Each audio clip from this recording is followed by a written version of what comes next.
Welcome to From Betrayal to Breakthrough. I'm Dr. Debbie Silber, and today's guest is Kiko Ellsworth. Kiko is an Emmy Award-winning actor, producer, director who's appeared in hundreds of television episodes, films, and commercials. Several years ago, he dropped all his agents and managers, walked away from the entertainment industry to build a more fulfilling life for himself.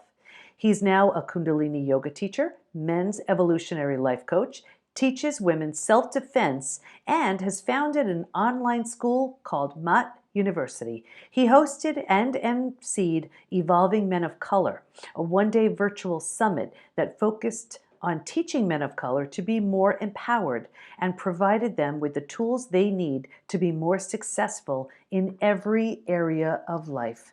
I'm about to have a fun conversation with my new friend, Kiko Ellsworth, and we're talking about once you have you, you have everything. Ready to feel the joy and positivity that radiates from you when you're filled with love? Enjoy the powerful dose you're about to receive. Here's Kiko. Okay, everybody, you're in for such a treat today because I have my brand new friend, Kiko Ellsworth, with us. And you know what? This is about once you have you, you have everything. And you may be saying, what the heck does that mean? You're going to learn from one of the masters. Welcome, Kiko. Thank you for having me. So blessed to be here with you, Debbie. Health, greetings, everyone, as well. Absolutely. So let's talk about that. And I purposely remember, and I said right before we hit record, I said, I'm going to stop us from talking because I have a feeling we're going to have a great conversation. And we started talking about the idea of betraying yourself. And you mentioned that you were the real you up until 5. So let's talk about who were you before 5 that you can remember anyway, and then what happened? Yeah, well, I'll sum it up by saying my mother would always call me her S-O-N shine, her sunshine. And that's really who I was. And she acknowledged that to me and called me that my entire life. So that was always my true north, even though I strayed off from that and went in every other direction and didn't behave like that or know that. So I've always been that radiant, light, joy, quirky, dancing, just expressive, silly, outside the box, just no rules, just having fun me.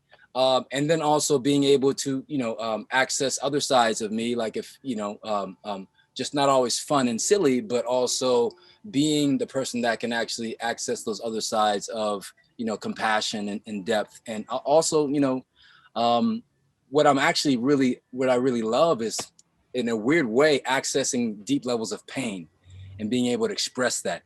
And, I don't have a full story, and I think that has to do with some past life stuff, but there's some sort of release in being able to express deep levels of pain. I enjoy getting that out. I don't know if it's just for me, but maybe it's for others as well too. It's part of the human experience. And it, when you think about it, it's like, how do you know joy unless you have pain? The most blissful people we know have been through the darkest times. That's how we have that level of perspective. So what happened at age 5? It's a picture of me. My mom took it of me at the beach. And I had this radiant look on my face, just exploding. My sister's looking at me like I'm crazy. My dad is walking away, so his back is towards me.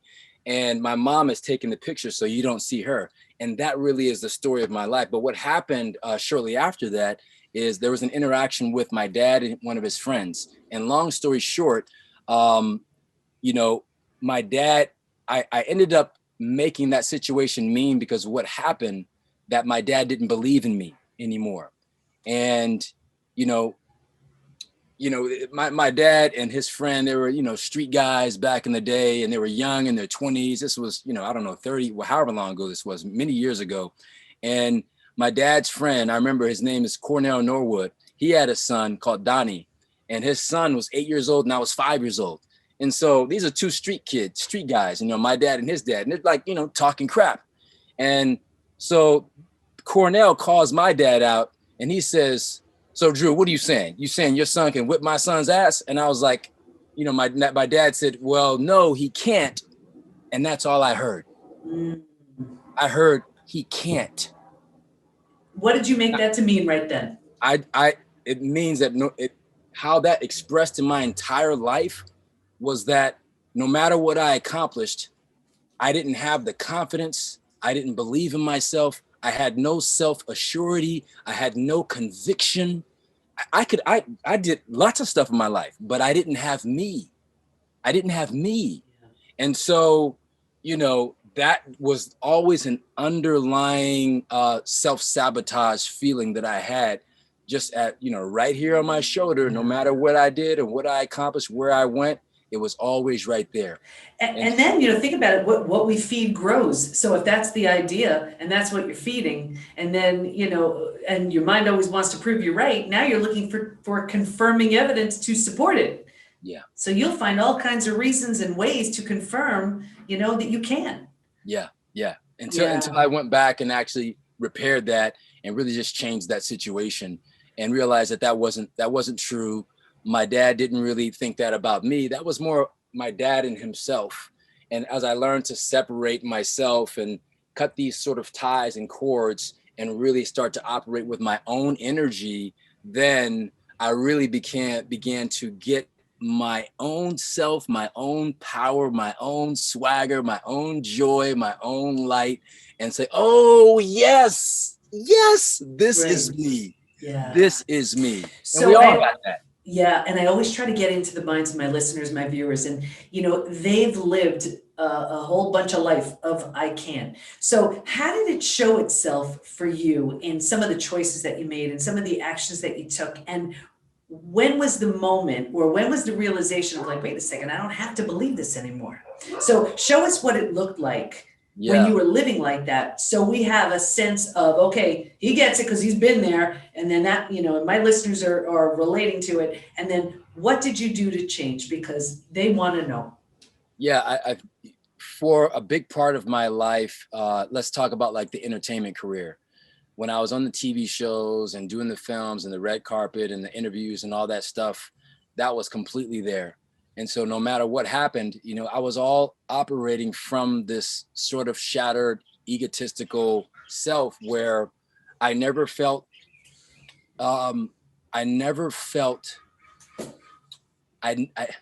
it's hard to put my fingers on, but I never felt myself. I had to keep doing these external things to sort of build up an area inside of me that was like a black hole that they would never fulfill, because I was constantly looking for these external validations, the external tools, these external things to fill something that I could only be fulfilled from the inside out, not the outside in.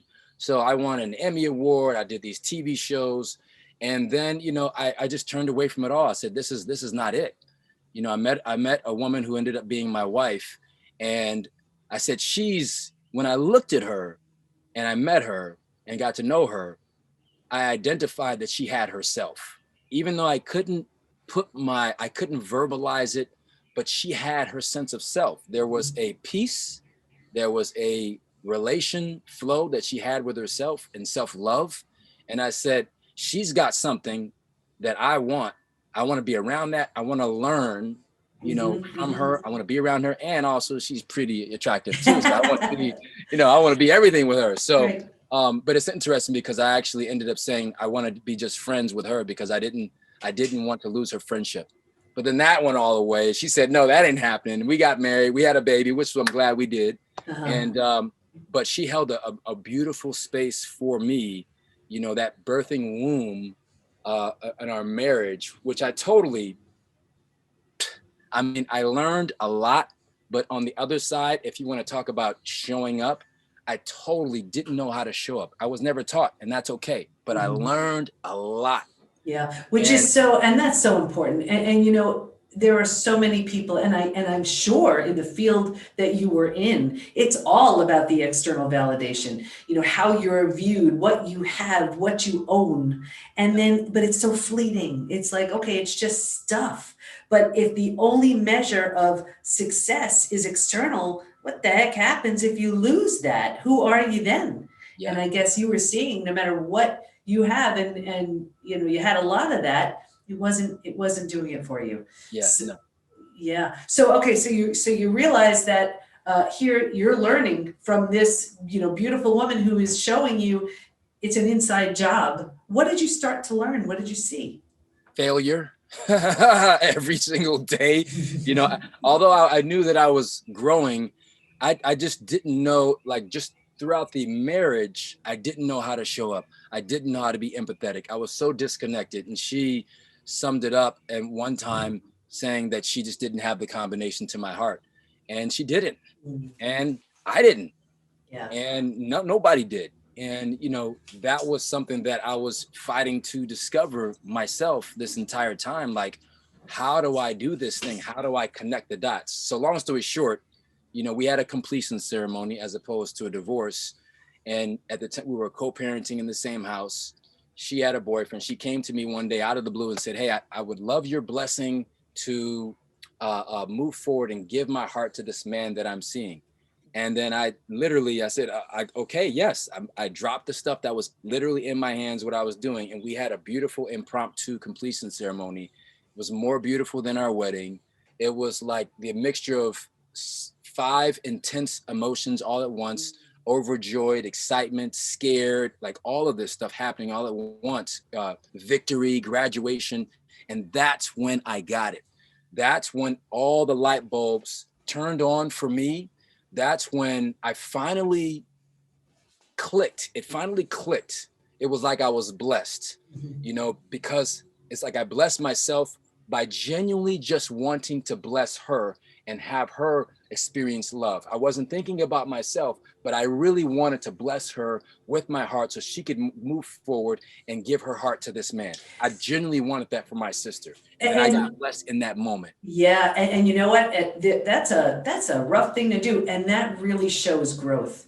Because if you weren't at the level you were at, you could never have pulled that off. So it shows how much you grew to truly, not just say the words, but to truly feel happiness for this person. I just had someone on the podcast recently, and she explained a word, I never heard of it, and it's compersion.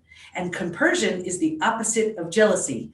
And it's where you truly are happy for that person's success, happiness, joy, whatever makes them happy.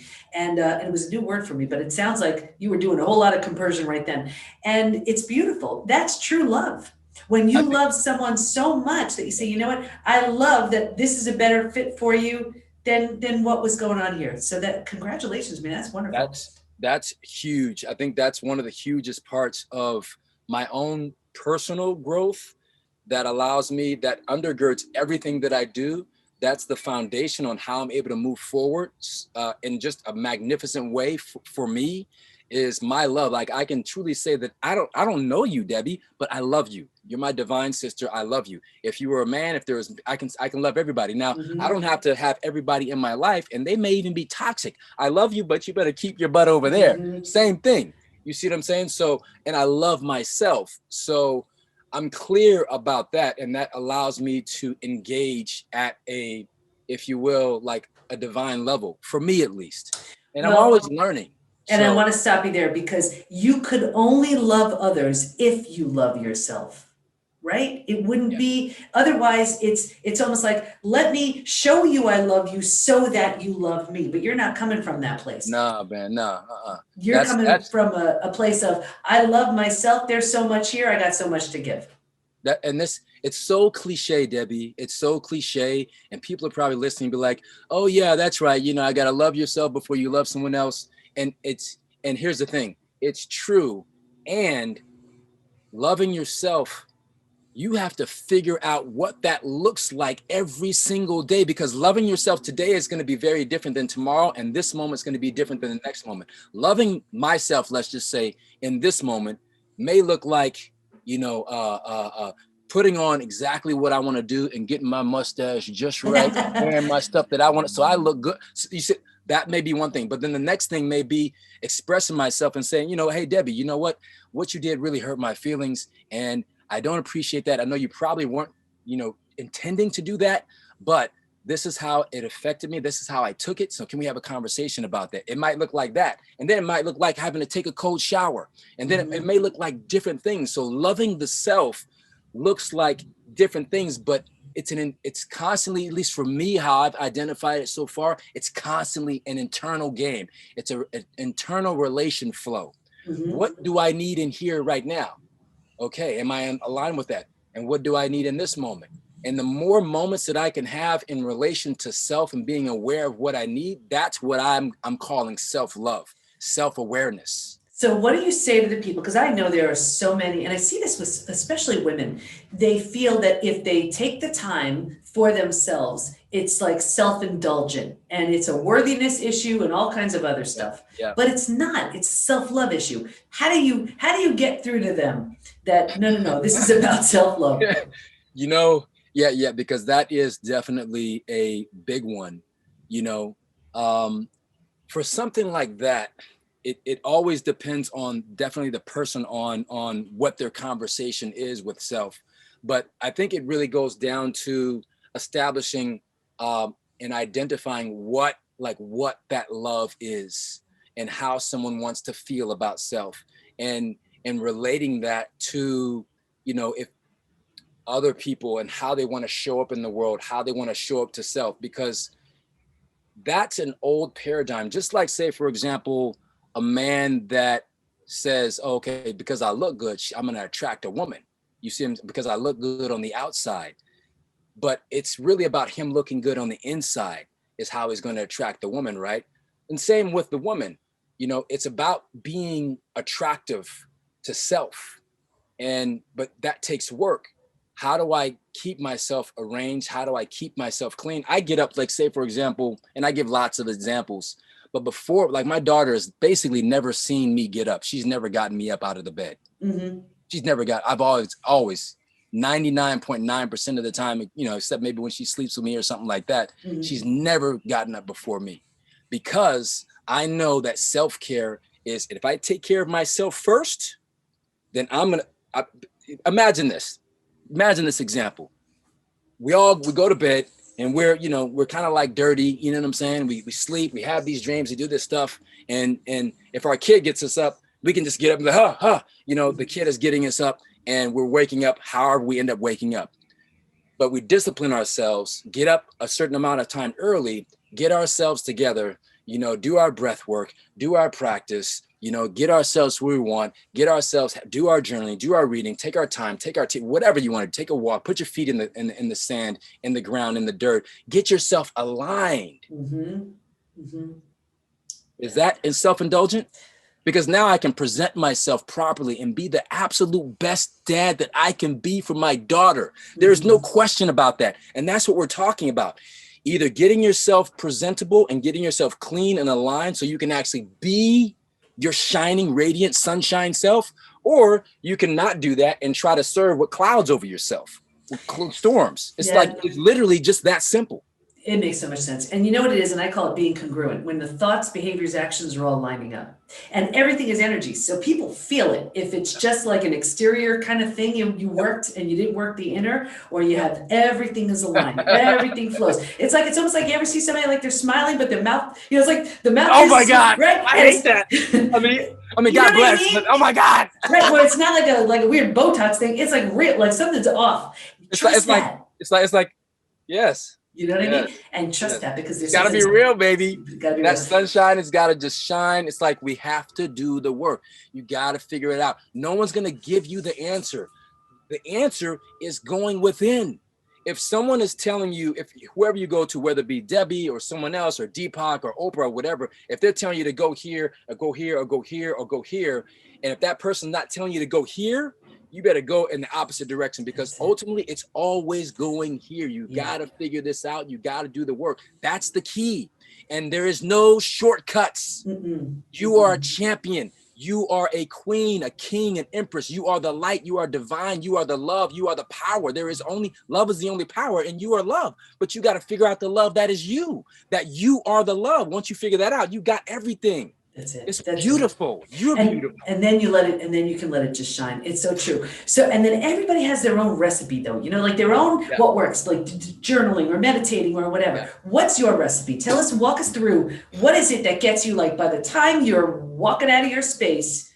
Yeah, I'll show you one of my recipes. One of my recipes because here's the thing, it's evolved and changed over the years, and it's continuing to evolve and change. So one of my recipes right now is when I go to sleep on time, I shut off my phone early, like around 7 or 8, I turn my pager on, shut my phone off. That's the first thing. And I allow myself to go to bed properly. I start having healthy boundaries with technology and things like that. And then I'll actually turn on some spiritual music. I'll turn on some mantra. I'll turn on some Indian, Native American chant, something to connect me to my ancestors, something like that. I'll put on some incense. The lights, I always let the lights go down. I don't ever keep on these, superficial lights. I always let the lights be orange at night, just like a fire. And so I go down, with my circadian rhythm, I let that happen naturally, right? And then, I'll actually, I might, depending on if I have my daughter or not, I'll eat what I need to eat. I might have a fire outside. I might meditate. I might do some yoga. I might just chill. I'll do what I need to do for that night. I'll listen to what I'm feeling. I'll go take a walk. And I love going and taking a walk and looking into the stars and really checking in with myself. I think that's a key, is constantly checking in with oneself. And I love to check in with myself before I go to bed. I love to check in and really connect and see what's there for me and get my thoughts together, recap my day, think about the future, think about tomorrow, see if I'm aligned, see how I feel about everything. Like that right there sets me up for the next day. And then, and you know what, I'm going to stop you right there, and then I'm going Sure. to have you continue. But think about, I remember Wayne Dyer said, here you go, you have a whole night to sleep. What are the thoughts you're thinking right before you go to bed? Because you are marinating on all of that all night long, right? Yes. Beautiful. Yes, Okay. that's it. Yeah. And then I mean, that's the setup. Like if I do that on every night, my tomorrow is set up. It's almost like I don't even need to get into everything else, and then I get into the technical things, right? So I work deep from the inside, and then I can start to work on, okay, then I have my plans. I check, I go through, I get my book right here, but I got my book. I check in real fast, maybe with my 90-day goals, my 30-day goals. And then I look at that. Okay, this is my weekly. And then I recap my day for today, and I write that stuff down, do what am I grateful for sort of thing. And I plan for tomorrow. Okay, these are the things for tomorrow. I feel good about that. Boom. And then, I might drink some water, go to bed. Mm-hmm. And that's how, I think that's all I'm gonna say. That's the most important thing. I'm not gonna get into the morning or anything like that, because it's really one thing at a time. And at times we have to just put in these, it's like life is chess. It's not checkers. So we have to strategize one move, right? That one move is going to be very powerful. And how you end your night is just powerful. Don't even think about tomorrow. Just work on the night. Just start getting that arranged. And then you get that golden, man. But you know what I love what you said? Yeah, I love what you said about checking in, because I think so often we're like separated from the head and the rest of the body. We don't check in. It's like, how is this feeling? How am I moving about my day? Am I just numb and avoiding and distracting? Or am I connected and really sensing and feeling what's going on here? And how am I responding to things? How am I showing up? Yeah. And it seems like you're taking the time to just see how you're personally showing up. What energy are you bringing to a situation? What love are you bringing to a situation? It's beautiful. Absolutely. What do you want to make sure everyone knows as we wrap up? That you are the ultimate power. You are the love. You are the expression of love. You are love itself. Love is the only power that there is. That means you are the only power that is. But you have to remember that and remember yourself, who you are. And then once you have you, baby, you will have everything. Boom. I love that. I love that. And I know there are people saying yeah, easy for him to say. He's just all, he's done all these great things. What do you say to that person who's still on the fence? They're still no, they're resistant, hanging on. From 6 years old to 40 years old, I was lost in a dark room. I got really good in the dark room. I can give examples after examples after examples, being a womanizer, having to buy the cars, being insecure, never feeling like a man, all that stuff, being lost. There's gold in nuggets and being lost, just get good. at being in the dark while you're in the dark, because once you're out of the dark, you're not in the dark anymore. You'll never have a chance to get that wisdom, to get those nuggets while you're in the dark. So while you're struggling, like find the beauty, find the love in the struggle, because look, no matter what you feel about where you're at right now, this is life.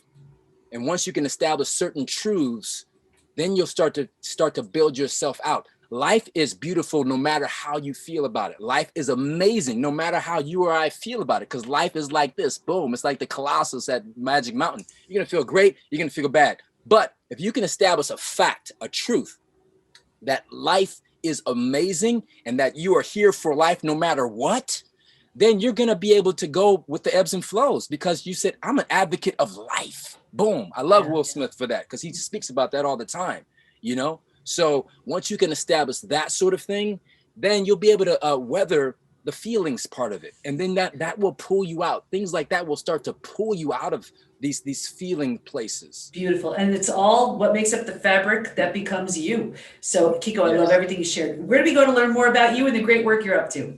Just check me out on Instagram, Kiko Ellsworth with 2 L's, and you can find me and connect from there. Oh, Kiko, what a joy. Seriously, I know you just shared so much wisdom, insight, love, and joy to all of my listeners and viewers. I just want to thank you so much for who you are and the gift you gave us today. I love you. I appreciate you, sister. And I love everyone out there as well. God bless you all. God bless.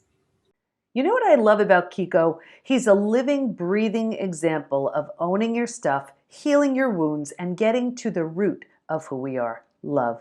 Stay in touch with Kiko by going to KikoEllsworth.com, and we'll have all of his information in the show notes at thepbtinstitute.com/podcast. Here's my biggest takeaway.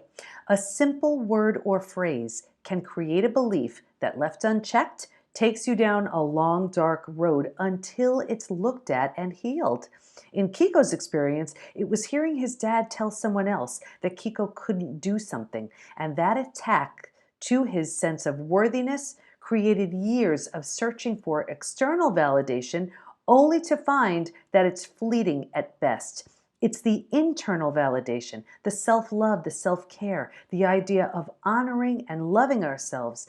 That's what feels best. Then we're not dependent on anything external to validate us. It feels nice, but we don't need it to feel worthy. Now, a painful experience can absolutely shatter our sense of worthiness and more. So take the post-betrayal syndrome quiz, which you can find at thepbtinstitute.com/quiz to see what may need cleaning up so you can show up powerfully in whatever it is you're ready for. Thanks for listening. Can't wait to be with you next time. And here's to your breakthrough.